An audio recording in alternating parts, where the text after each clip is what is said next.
Laikā, kad studenti vēl bauda pēdējo vasaras saulīti, aktīvākie studentu līderi un aktīvisti pieņem izaicinājumu piedalīties seminārā Līderu fórums 2010. Līderu fórums ir platforma studentu idejām, viedokļiem, izaugsmei. Intelektuāla pasākuma cikls, kas spēj iedvesmot studentus nākamajam mācību gadam, aktīvi iesaistīties savas studiju kvalitātes uzlabošanā.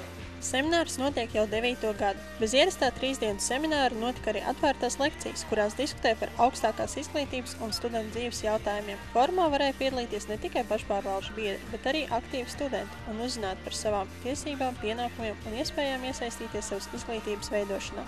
Šādi tipi pasākumi dod iespēju uzzināt ne tikai akadēmiskās lietas, ko māca augstskolā. Tā ir iespēja paskatīties uz tiem procesiem, kam tu ikdienā paiet iespējams garām. Tā ir vēl viena iespēja uzzināt, kā un ko prasīts kā studentam, uzzināt, ka varbūt labāk, kā augstskolas piedāvātais nav jāpieņem kā pašsaprotama lieta. Tā ir iespēja veidot tādu izglītības sistēmu, saņemt tādu izglītību, kādu mēs vēlamies, un cīnīties par to. Aktivitāšu rezultātā tika izprasta studentu centrētas izglītības ideja, kā arī apzinātas iespējas uzlabot studiju kvalitāti un sociālos jautājumus. Mana kā rektora sajūta ir, ka es gribētu vēl aktīvāk studentu līdzdalību šajos procesos. Latvijas universitātē mēģinājis esmu visādi viņus pierunāt, parādīt tās iespējas, kādas viņiem ir, un, protams, ir bijusi atsaucība un bijis rezultāts, bet varētu darīt vairāk. Visvairāk gaidīts bija pašpārvaldes seminārs, kas pulcēja aptuveni 40 dalībniekus no 10 augstskolām un 1 koledžas. Pārbaudījumi sākās jau pirms semināra. Dalībniekiem bija iespēja nopelnīt punktus, uzzinot citu dalībnieku vārdus, izveidojot reklāmu par semināru un uzlūkot papīra vienredzi.